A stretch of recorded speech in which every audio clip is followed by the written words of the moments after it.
देखो अभी तक मैंने क्या क्या पढ़ा इसमें ग्रेविटेशन में? सर एक यूनिवर्सल लॉ ऑफ ग्रेविटेशन पढ़ा है ना।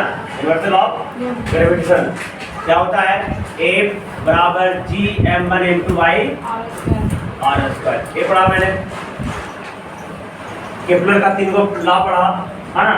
Kepler law of planetary motion, उस केपलर थर्ड लॉ से न्यूटन जो है प्रभावित होकर यूनिवर्सल लॉ ऑफ ग्रेविटेशन दिया। और जी के बारे में यहाँ पे खोज हुआ है ना। तो जी का वैल्यू कितना होता है बेटा? 6.67 × 10⁻11 न्यूटन मीटर पर kg², जो कि पूरे यूनिवर्स में एक फिक्स वैल्यू कांस्टेंट है, कहीं बदलेगा नहीं। चंद्रमा पर, पृथ्वी पर, सन पे, हर जगह उस वैल्यू का क्या होगा? वैल्यू सेम रहेगा। ठीक है।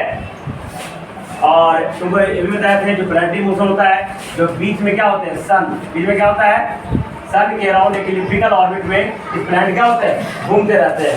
ठीक है। अब प्लैनेट इसी पाथ पे, नई पाथ इधर आएगा, नहीं इसका पाथ इधर आएगा, है ना। अपने पाथ को मेंटेन किया जाता है। इसके कोई पूछ देगा क्यों अपने पाथ को मेंटेन किया जाता है? इसका नाम है ग्रेविटेशन। ग्रेविटेशन के कारण ये अपने पाथ को ही इसी पाथ के कारण, ये ग्रेविटेशन फोर्स के कारण ही अपने पाथ को मेंटेन करता है। अगर ये ग्रेविटेशन फोर्स न रहे तो कोई इधर उधर टकरा जाएगा, टकरा के सब कोलैप्स हो जाएगा, कोलाइड हो जाएगा, पूरा यूनिवर्स बर्बाद हो जाएगा। लेकिन सभी को एक जगह अपनी जगह पे कौन रखे हुए हैं? ग्रेविटेशन रखे हुए हैं। तो अगर ये टॉपिक है तो फ्री फॉल है ना। फ्री बने स्वतंत्र, फॉल बने गिरना। फ्री बने स्वतंत्र, फॉल बने गिरना। इसको गैलीलियो ने ऑब्जर्व किया था, है ना। गैलीलियो ऑब्जर्वेशन तब क्या दिखा बेटा? गैलीलियो और body falling near the surface of earth, है ना।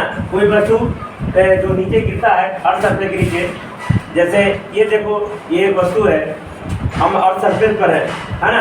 अर्थ सरफेस के नज़दीक है, तो अर्थ सरफेस के नज़दीक है तो फ्री फॉल मतलब क्या हुआ? हम इस पर कोई दबाव नहीं डाले, इस पर कोई फोर्स नहीं लगा रहे हैं, सिर्फ छोड़ दे रहे हैं। स्वतंत्र, चलिए छोड़े स्वतंत्र होगा बेटा, तब ये गिरेगा।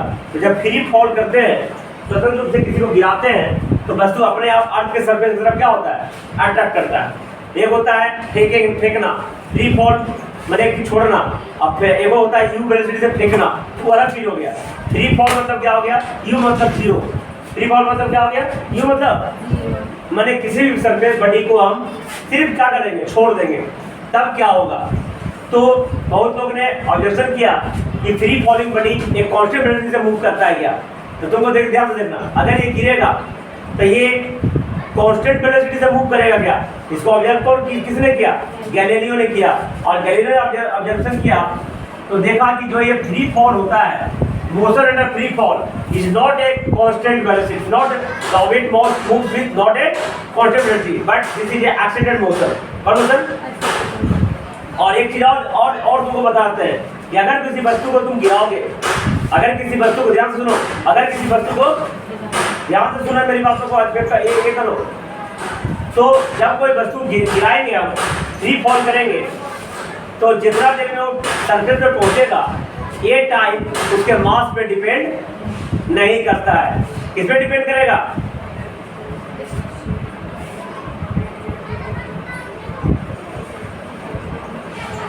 टाइम किस पे डिपेंड करेगा?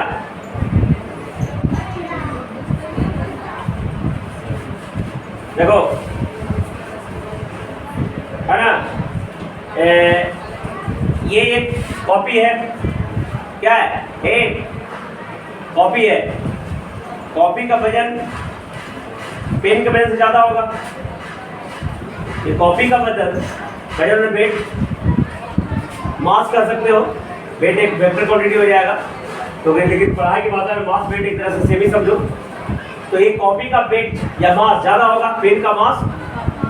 तो जब हम अर्थ सरफेस के नीचे अगर किसी वस्तु गिरा रहे हैं तो दोनों को ये सरफेस पे गिरने में कितना समय लगेगा? पूरी जगह किसको ज्यादा लगेगा, किसको कम लगेगा? कौन पहले गिरेगा? कौन पहले गिरेगा? कौन पहले गिरेगा? हैं? पेन पहले गिरेगा? कौन पहले गिरेगा? नहीं, अभी मैंने बोला मास पे डिपेंड नहीं करता है, दोनों एक साथ गिरेगा। देखो तुमको दिखा सकते, देखो दोनों सेम हाइट पे है कि नहीं? दोनों सेम हाइट पर है। ये बेंच है, बेंच का भी सेम सरफेस है, देखो तो दोनों एक ही साथ गिरेगा। तो गौर करके देखो, दोनों एक ही साथ गिरेगा, बेंच को टच एक ही साथ करेगा, दोनों एक हाइट पर है, देखो एक साथ दोनों बेंच को टच करेगा। It does not depend on the mass.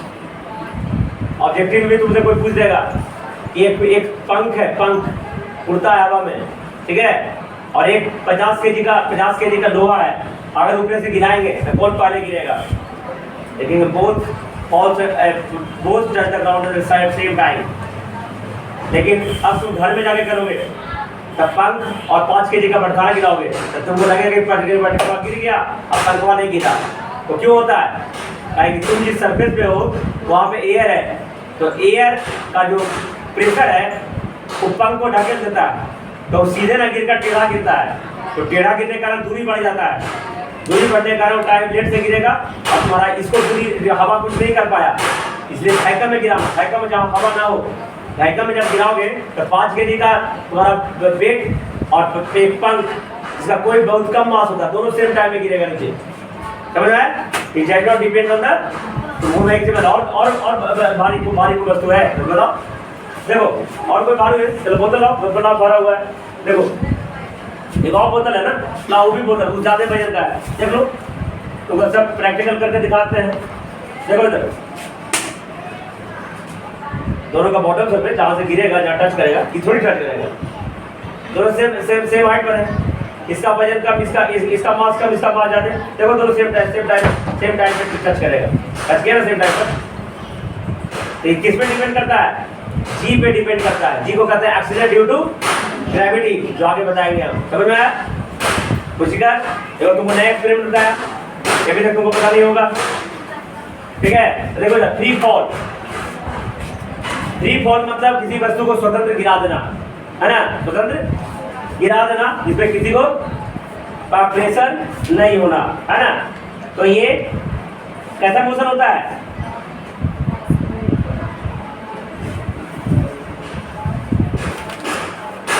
देखो बोल रहा है यहाँ पे any object drop from some height already fall toward the, अगर किसी वस्तु को हम ऊपर से नीचे गिराते हैं तो किधर गिरता है? अर्थ के सरफेस की तरफ गिरता है। इधर किधर एंड स्टोन, देखो मैं बोला लिखा हुआ है, किधर एक पंख और एक stone drop from the top of tower, एक टावर से गिराया जा रहा है, एक पंख और एक पत्थर को। किधर fall on the ground much later than the stone, तो वो दिखाया जा रहा है कि किधर क्या करेगा, देर से गिरेगा, पत्थर पहले गिरेगा। तो ये क्यों हो रहा है? हवा ढकेल रहा है उसको, पंख को। अगर हवा नहीं रहेगा तो दोनों किधर है? स्टोन ड्रॉप डाउन से टावर इट अपीयर्ड द किधर ऑन द ग्राउंड से लेटर देन, इस हवा में गिराओगे तब मैं पहले बताया क्यों, कि हवा वो किधर को क्या करता है? ढकेल जाता है, तो उसका डिस्टेंस बढ़ जाता है, इसलिए लेट से गिरता है। देखो आगे लिखा होगा, so it was throughout the object different mass drop down they might take a different time से ये गैलीलियो एक्सप्लेन द फिगर, ऐसा लोगों का मानना था, लेकिन ऐसा होता नहीं है। Galileo explain that Galileo it figure suffer the air resistance, ठीक है ना? फिगर में क्या लगा? हवा का प्रतिरोध लगा, है ना? During free fall because it large surface area but due to opposite force figure takes longer time, है ना? देन द स्टोन और Galileo drop the three iron nails, 3 को लोहा का बॉल गिराया, डिफरेंट मास है, अलग-अलग मास का, कोई छोटा कोई बड़ा। टावर कौन टावर गिराया? पीसा के टावर से गिराया था, है ना? इटली में पीसा का टावर है। And found that all 3 balls hit at the same times, और उसने पाया कि तीनों बॉल्स एक ही समय में पृथ्वी पर गिरा, ठीक है? Explain that air is limited, अगर हवा को हटा दिया जाए तो कोई भी वस्तु कितनों भी हाइट है सेम टाइम पे, लेकिन हाँ सेम हाइट से गिराना पड़ेगा तुमको, इसलिए air is neglected, no way count, then only force acting on the falling body is the gravitational force, and the force of gravitation is constant, then produces a contraction in the body। मतलब ये जो है motion पे एक जी काम करता है, जो आगे पढ़ाएंगे जी का वैल्यू क्या होता है, तो यही काम करता है। इसलिए कोई भी वस्तु जब गिरता है पृथ्वी की सरफेस की तरफ, वो मास पे डिपेंड नहीं करता है। ये तुमको प्रूफ भी बता दिया, और इसको सबसे पहले प्रूफ कौन किया था? गैलीलियो, है ना? गैलीलियो क्या किया था? पीसा में, इटली में एक मीनार है ना? क्या है? इटली में मीनार है ना? कौन मीनार? पीसा का मीनार, है ना? टावर ऑफ पीसा, वहां से 3 को बोर्ड गिराया था लोहा का, कम कोई कम कोई ज्यादा वजन का, देखा तीनों में ये थे। लिखो बेटा, 3 लिखो।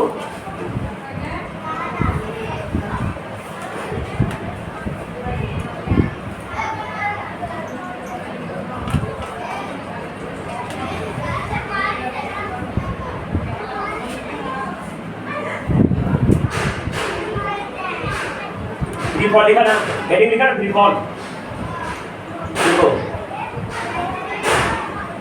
Before Galileo observation, before Galileo observation, Galileo का स्पेलिंग लिखने नहीं आ रहा होगा, नहीं आ रहा होगा, नहीं आ रहा, देखो GALILEO, GALILEO,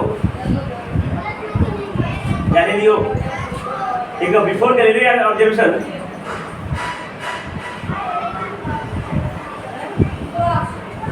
before Galileo observation,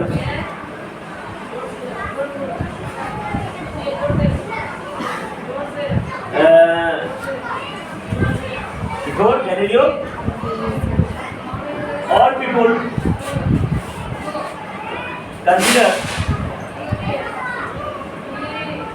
all people consider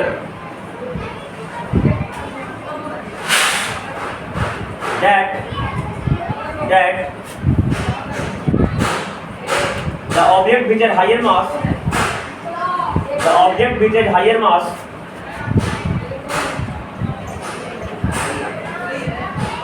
the object which had higher mass takes less time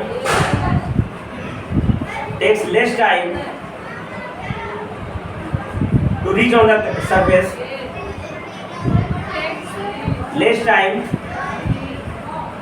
take less time to reach on the surface than lower mass object, mass object of नहीं object, if both object falls from the same height, if both object falls from the same height,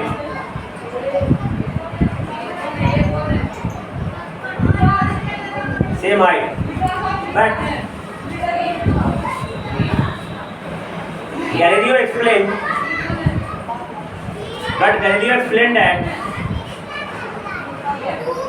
that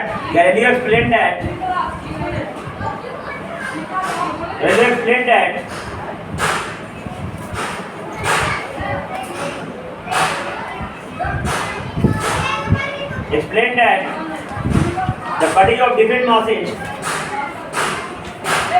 body of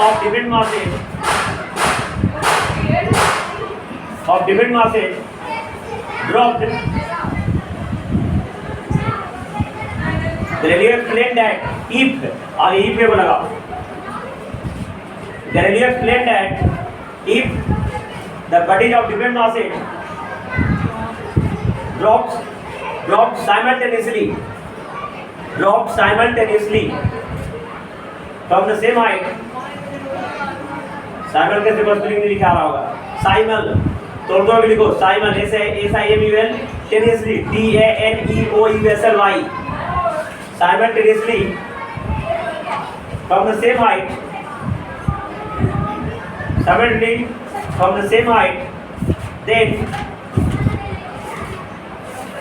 then that body hits the ground at the same time. That body hits the ground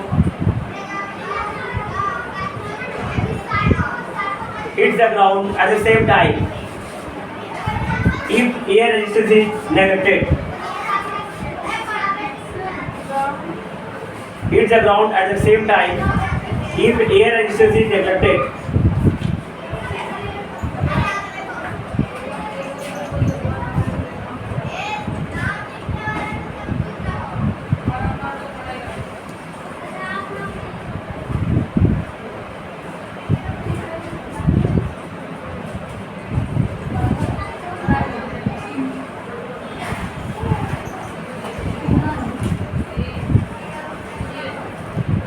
free fall लिख रहे हैं तो free fall का definition,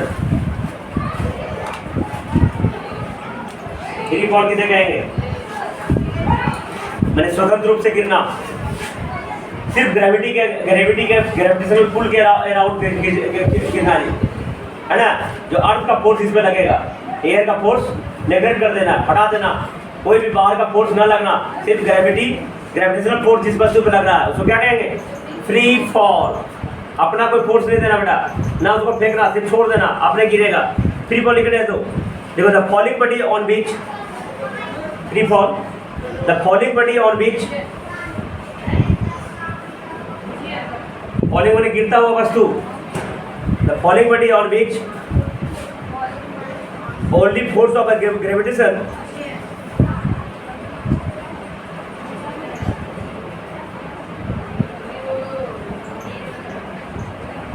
the falling body on which only force of gravitation of the earth, the falling body on which only force of gravitation of the earth or other planets, only force of gravitation of the earth or other planets acts is called free falling body. It's called free falling body. Planet acts is called free falling body, and such motion is called free fall.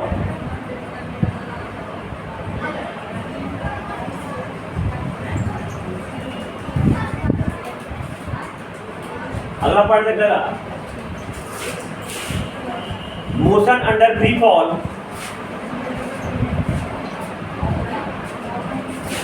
motion under free fall is not a constant motion, but this motion is an accelerated motion. This motion is an accelerated motion. Accelerated, ACCELERATED,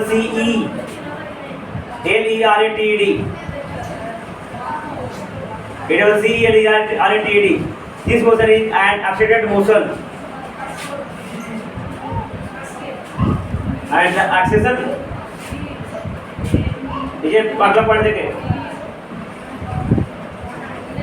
the acceleration applied under free fall, the acceleration applied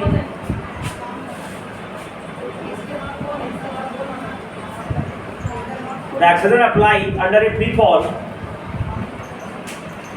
the acceleration applied under a free fall is called acceleration due to gravity. Free fall is called acceleration due to gravity, and it is denoted by small g. Small g, acceleration due to gravity, इसको denote करते हैं small जी से। क्या पहले था? अब देखो value of small G on earth, पृथ्वी पर स्मॉल जी का मान कितना होता है? बराबर लिखना बेटा 9.8 मीटर पर सेकंड स्क्वायर। लिख लिया। अब देखो ये वैल्यू कहाँ से आया, मैं प्रूफ कर देता हूँ, ध्यान से देखना बेटा। ये 9.8 वैल्यू कहाँ से आया, मैं प्रूफ कर देता हूँ। ध्यान दो कृति, पढ़ाई में बहुत आगे रहना है, बहुत आगे, अच्छा में नंबर ले आना, ये कोई बड़ी बात नहीं है ना। हर तरीका से होकर आना है मेरे अनुसार से। अब तुम बोल सकते हो आप सफल नहीं है, पैसा क्यों बोल रहे हैं, लेकिन हम कोशिश करेंगे, हम सफल नहीं हुए लेकिन तुम लोग सफल हो जाओ, तो हर तरीका में आगे रहना है ना। ऐसा नहीं है कि बिना पढ़े घूस दे के नौकरी कर ले तब सफल नहीं है, तुमको पर दिन जिल्लत महसूस होगी। अगर पैसा दे के नौकरी कर लेते हो या पैसा दे के कोई मुकाम हासिल कर लेते हो, उस चीज़ को तुम जान रहे हो कि हम पैसा दे के किए हैं, तो हर जगह तुमको खुद में आत्मग्लानि होगी। ऐसा नहीं होना चाहिए, ठीक है। अब कुछ आज कलयुग में ऐसे लोग हैं, वो जानता है कि हम गलत कर रहे हैं, लेकिन फिर भी वो शान से जी रहा है, अलग वाली बात है ना। लेकिन हम उसको शिक्षा नहीं देंगे कि तुम एक गलत का काम करके पैसा दे के घूस दे के नौकरी लगाओ और जिंदगी में ऐश करो। नहीं, कोई भी काम मेहनत से करो, है ना, मेहनत से आगे बढ़ना सीखो। तो देखो ये जी का वैल्यू कैसे आया, तो देखो बेटा समझना इसको, बात मत करना, है ना। ये पूछ भी देगा तुमको, find the expression to find the value of g on the earth 9.8 metre पर सेकंड स्क्वायर। तो देखो तुम बताए थे यहाँ पे एक ऑब्जेक्ट है बेटा, ये क्या है, अर्थ है, अर्थ के सरफेस पर गिर रहा है, ये खींच रहा है ना, तो अर्थ के सरफेस पर ऑब्जेक्ट नहीं है ना, तो ये नीचे गिरेगा, है ना।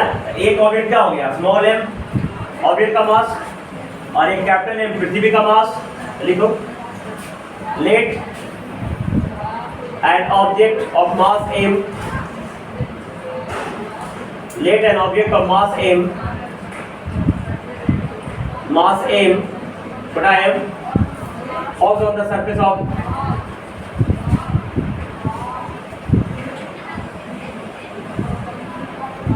earth, where mass of earth is capital M,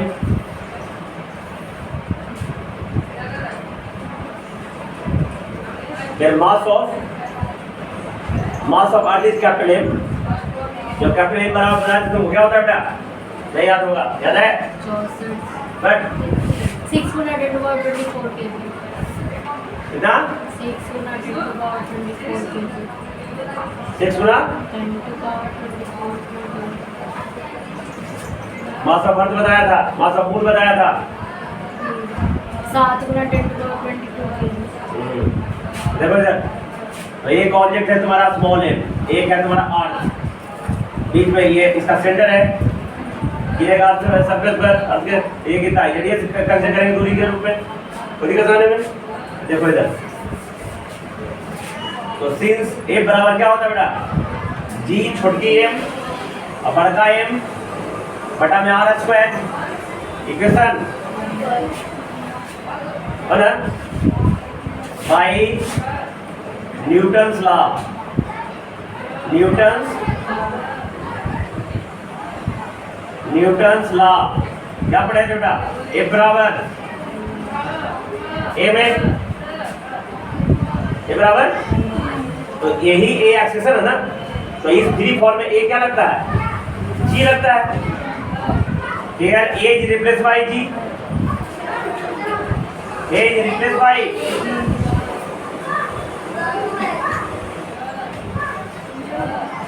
जी, ठीक है। हम लोग को तो कोई पढ़ाया नहीं था बचपन में, इसलिए हम लोग आप सबसे जानकारी सब होगी, हम लोग तो हम सिखाते रहे, हम लोग सब समय से खाली रट लो, हो गया। ये जी का मान 9.8 कहाँ से आया, ये जी किसको कहते हैं, ये तक पता, ए बता नहीं करेगा, ए आवाज क्या कर रहा है, ठीक है।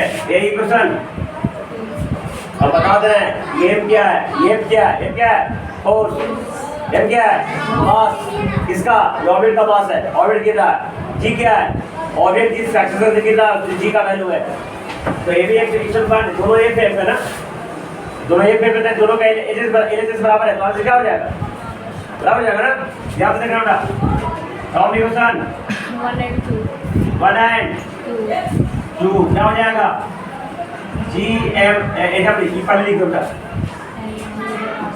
एम जी बराबर G M small M capital M, ये स्मॉल एम क्या है, ऑर्बिट का मास, कैपिटल क्या है, पृथ्वी का मास, बटा में any problem, M M cancel हो जाएगा क्या, जी का वैल्यू क्या हो जाएगा बेटा, जी कैपिटल एम बटा यहाँ दिक्कत, जी का वैल्यू कितना होता है 6.6 तो 10 to power mass of earth कितना होता है 6 गुना 10 टू पावर, पृथ्वी का रेडियस कितना होता है बेटा 6400, 100 गुना 1000 हो गया ना, इसका तो हल करो तो आ जाएगा 9.8 मीटर पर सेकेंड स्क्वायर, एक्सेसर का यूनिट होता है मीटर पर। हल करने के लिए, सोल्व करने के लिए तुमको कितना लाखों बता चुके हैं, फिर बताते हैं कि कैसे कैसे सोल्व करना है, नहीं पढ़ोगे नहीं आएगा। देखो ये कैपिटल जी का वैल्यू अंक को एक साइड 6 पॉइंट और अंक कौन है 6 बटा में 64 गुना 64 अलग कर लिया ना, आप देखो 10 के पावर बेटा 10 गुना माइनस 11 ना प्लस 24 ना बेटा प्लस, और ये देखो 3 शून्य 2 शून्य 5 शून्य 5 का स्क्वायर करेंगे 10 शून्य 50 सुना ऊपर जाके माइनस माइनस सोल्व करो इसको, कितना गुना करके आता है देखो कितना आएगा पता है 0.977 आएगा साइड, कितना आता है नहीं 0.00977 आएगा आसपास, करो तुम उतना आएगा, करके देख लो छोटा गुना 0.0097 अगुने 10 के पावर 0.00977 है ना, करके देख लो क्या हम बिना गुना के लिए हमको पता है कितना आने वाला है, तो पावर होना चाहिए तुम लोगों के पास है, इतना लंबा जोड़ा गुना तुम लोग फटाफट कर लेते हैं, देख रहे हो कंफर्म बता दीजिए 0.0097 आएगा, देखो 11,10 एक आया इसमें कितना हो गया, तो 10 का 1000 कर एक 3 को और इसी लग जाएगा ना, तो कितना आ जाएगा 9.77 गुने बस खत्म हो गया ना, इसी को 9 राउंड ऑफ कर लेंगे तो कितना होता है 5 से ज्यादा है ना, तो जी का वैल्यू यहाँ पे क्या आ गया, यानी जीई ये अर्थ पे काम करेगा, कितना आ जाएगा 9.8 मीटर पर स्क्वायर, जल्दी कॉपी करो बेटा।